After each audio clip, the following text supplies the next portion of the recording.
Colonel Sarah Mitchell walked into a small grocery store on a quiet Sunday afternoon in Charleston, South Carolina. Wearing a plain white shirt, jeans, and sneakers, she blended seamlessly with the everyday shoppers. To onlookers, Sarah appeared to be just another customer, but they couldn't have guessed that she had dedicated decades of her life to serving her country, leading troops, and making split-second decisions on battlefields worldwide. For Sarah, simple moments like picking out groceries were a welcome escape from the pressures of her demanding career.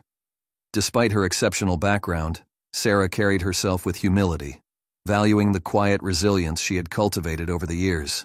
As she moved through the aisles, her unassuming demeanor and thoughtful actions reflected the core values she upheld as a soldier. It was this strong yet quiet integrity that would soon set her apart in a situation no one saw coming. As Colonel Sarah Mitchell reached for a loaf of bread on the shelf, a commotion at the far end of the aisle caught her attention. A tall man in a Charleston Police Department uniform had just knocked over a can of soup and a box of cereal. Instead of stopping to pick them up, he cast a quick glance at the mess and kept walking. Sarah paused, her military instincts immediately kicking in.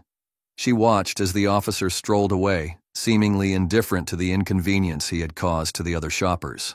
It wasn't the mess that bothered Sarah. It was the attitude. After years of leading soldiers who understood the importance of accountability and respect, she found his behavior unacceptable. Gathering her thoughts, Sarah stepped forward, her voice calm but firm. "Excuse me, officer," she said, her tone laced with unmistakable authority. "You dropped something. It'd be respectful to clean it up." The man stopped mid-stride and turned toward her, his piercing gaze meeting hers. For a moment, the air between them seemed to freeze. Then, with a condescending smirk, he replied, "And who are you to tell me what to do? I've got more important things to worry about than some spilled groceries." His dismissive tone and cold demeanor sparked a ripple of disbelief among the nearby shoppers, who had started to take notice. Sarah squared her shoulders and met his gaze head-on, her calm expression masking the irritation simmering beneath. "As a police officer, you have a responsibility to set an example for others," she said evenly. "Something as small as cleaning up after yourself shows respect for the people around you and for the uniform you wear." The officer, whose name tag read Sergeant Daniel Carter, let out a short, mocking laugh. "Lady, save the lecture for someone who cares. You don't know what it's like to wear this badge, so don't stand there acting like you're better than me." Around them, a small crowd had gathered, their shopping carts forgotten as they watched the exchange unfold. A few people whispered to one another, while others began discreetly recording the confrontation on their phones. Sarah was acutely aware of the growing audience, but she refused to back down. She took a step closer, her voice still calm but carrying an undeniable weight. "I may not wear a badge," Sarah said, "but I know a thing or two about honor and responsibility. I've spent my life defending this country, leading soldiers who understand what it means to respect others. If you can't do the same, maybe you don't deserve that badge." Her words struck a nerve. Carter's smirk faltered for a split second before returning, this time with a sharper edge. "Oh, you're one of those people," he sneered. "Think you can lecture me about responsibility because you served? Let me tell you something. You're just another civilian now, and you should know your place." The blatant disrespect in his voice sent a murmur of outrage through the crowd. Sarah felt her anger rise, but she drew on years of military training to stay composed. Instead of responding in kind, she locked eyes with Carter and said, "You're right, I am a civilian. But that doesn't make me any less entitled to call out behavior that disrespects this community and the uniform you claim to represent." By now, the tension in the store was palpable. Carter, clearly flustered, attempted to regain control of the situation by raising his voice. "You think you're better than me? You think this little stunt is going to prove something? Newsflash. I'm the law here." Sarah didn't flinch. Slowly, deliberately, she pulled out her phone and began dialing. Carter's expression shifted from smug to alarmed as the reality of the situation began to sink in. "I'm reporting misconduct," Sarah said, loud enough for everyone around to hear. "We'll let the authorities decide if you're fit to represent the law." The crowd erupted into murmurs as Carter tried to interject, but the damage was done. Sirens wailed in the distance, signaling that Sarah's call had been taken seriously. What had started as a minor spill was now a battle of principles, and Sarah wasn't about to back down. The sound of police sirens drew nearer, their sharp wail cutting through the tense silence inside the store.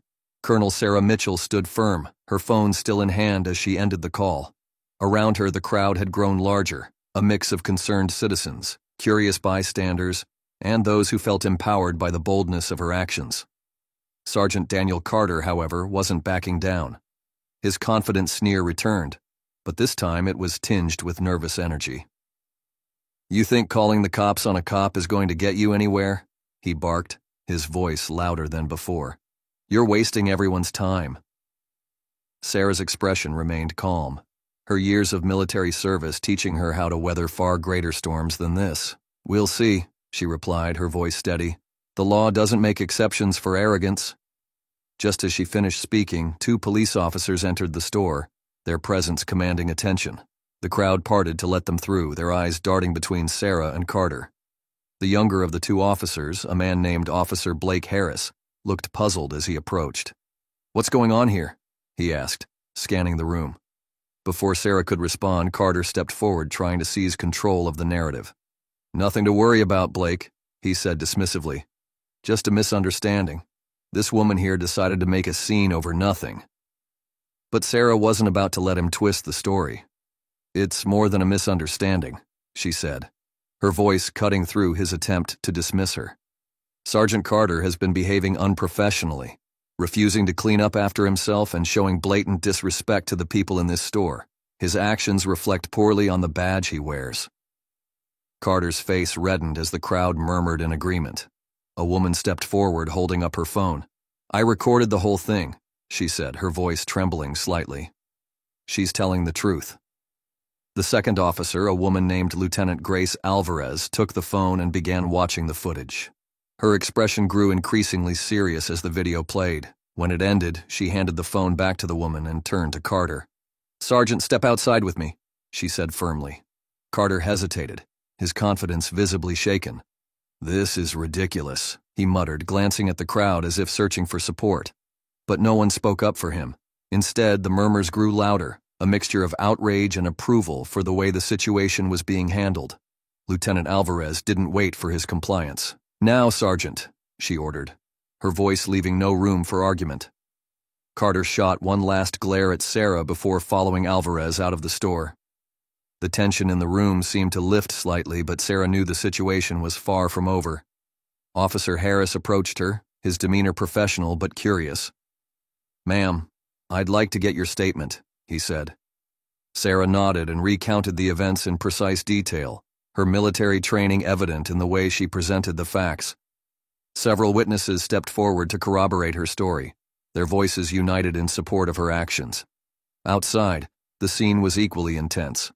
Carter stood stiffly by a police car, his arrogance replaced by visible discomfort, as Lieutenant Alvarez confronted him. The store's patrons had begun filtering out, some lingering to see how things would unfold. A few reporters had arrived, their cameras capturing every moment. Back inside, Officer Harris thanked Sarah for her cooperation. "You've done the right thing," he said quietly.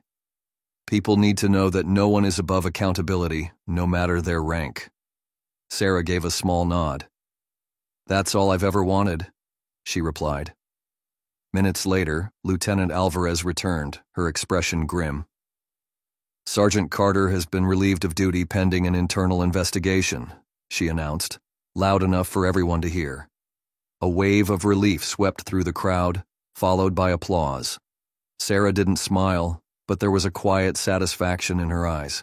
She hadn't sought recognition or praise, only justice. As Carter was escorted away, head bowed and shoulders slumped, Sarah stood tall, knowing she had defended the values she believed in. Outside, under the bright South Carolina sun, Sarah paused for a moment. This wasn't just about her. It was about holding people in power accountable and proving that no one was above the law. And while the battle was over, the fight for fairness and integrity was far from finished. As the police car carrying Sergeant Daniel Carter pulled away, the atmosphere outside the Charleston grocery store remained electric. People lingered, some still filming while others discussed the confrontation in animated whispers. Colonel Sarah Mitchell stepped outside into the afternoon sun, her expression calm but resolute. She didn't crave the attention, but she knew the events inside had sparked something larger than a simple dispute. A young woman approached Sarah hesitantly, clutching her phone. "Excuse me, ma'am," she began, her voice tentative. "I just wanted to say thank you. What you did in there, it means a lot. People don't usually stand up to someone like him." Sarah offered her a small smile. "Thank you, but it wasn't just for me," she replied. "It's about making sure no one misuses their power, no matter who they are." The woman nodded, emboldened by Sarah's words. "It's inspiring. I've had bad experiences with people like him before, but I was always too scared to speak up. Seeing you stay so calm and strong, I won't forget it." Others began to approach, offering words of support and thanks. Each person's story revealed a shared frustration with injustice, a longing for accountability that had gone unspoken for too long. Sarah listened patiently, her military discipline allowing her to stay focused despite the overwhelming attention. A local reporter arrived, microphone in hand, followed closely by a cameraman. "Colonel Mitchell," the reporter called out, "could we have a moment of your time? People are calling you a hero for standing up to Sergeant Carter. What's your response to that?" Sarah's posture straightened instinctively, her training kicking in. "I'm no hero," she said firmly, her voice carrying over the murmurs of the crowd. "I did what anyone should do when they see something wrong. Accountability and respect are the foundations of any community. It doesn't matter if you wear a uniform or not. Everyone deserves to be treated with dignity." The reporter pressed further. "Do you think this incident could lead to broader changes in law enforcement?" Sarah took a moment to consider her response. "I hope so," she said finally. "This isn't about one person or one incident. It's about a culture of responsibility. Law enforcement officers have a tough job, and most of them serve honorably. But when someone abuses their power, it undermines the trust that holds our society together. That's why accountability matters."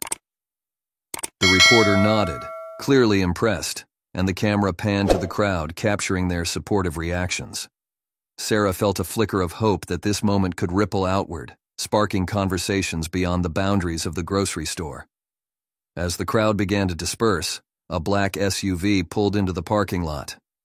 Stepping out was Mayor Andrew Preston, a man known for his no-nonsense approach to leadership. His sharp gaze swept over the scene, taking in the lingering reporters and onlookers. Spotting Sarah, he strode over with purpose. "Colonel Mitchell," he said, extending a hand. "I've heard about what happened here today. On behalf of this city, I want to thank you for your courage and integrity." Sarah shook his hand, her grip firm. "Thank you, Mr. Mayor. I just did what I felt was right." The mayor's expression softened. "And that's exactly the kind of leadership we need more of. I'll make sure this incident is thoroughly investigated, and I'll personally oversee the review of Sergeant Carter's actions." "I appreciate that," Sarah replied.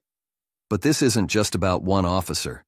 It's about ensuring that everyone in positions of authority understands the responsibility that comes with it." The mayor nodded thoughtfully. "You're absolutely right. Perhaps we can work together on that.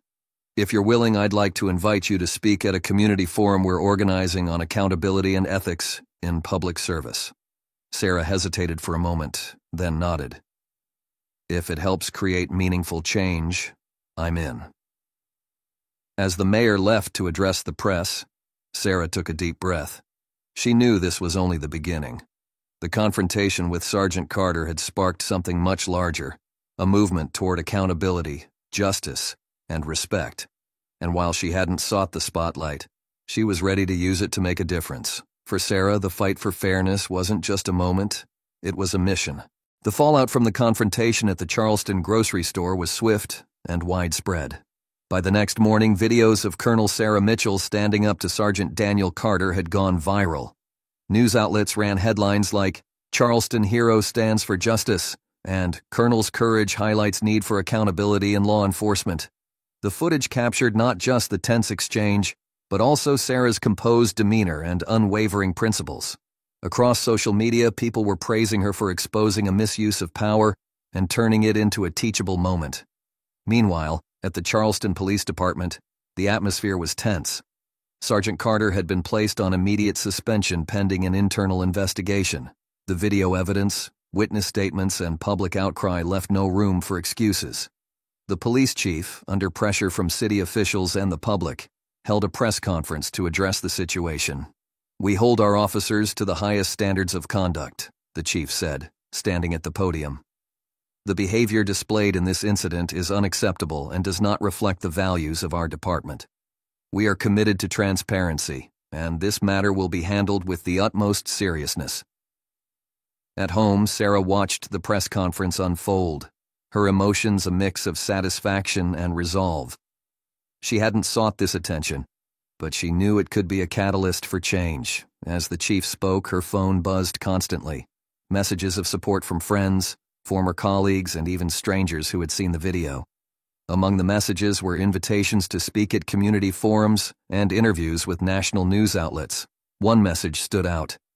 It was from Lieutenant Grace Alvarez, the officer who had handled the situation at the grocery store. "Colonel Mitchell," the message read, "I want to thank you for what you did. Officers like Carter damage the trust we work so hard to build. If you're open to it, I'd love to meet and discuss how we can collaborate on meaningful reform." Sarah replied, agreeing to meet later that week. She believed collaboration with law enforcement was crucial to addressing the systemic issues that incidents like this revealed. The invitation also reaffirmed her belief that there were good officers who wanted to uphold justice and integrity. The public's reaction to the incident wasn't limited to praise for Sarah. Stories began to surface about Sergeant Carter's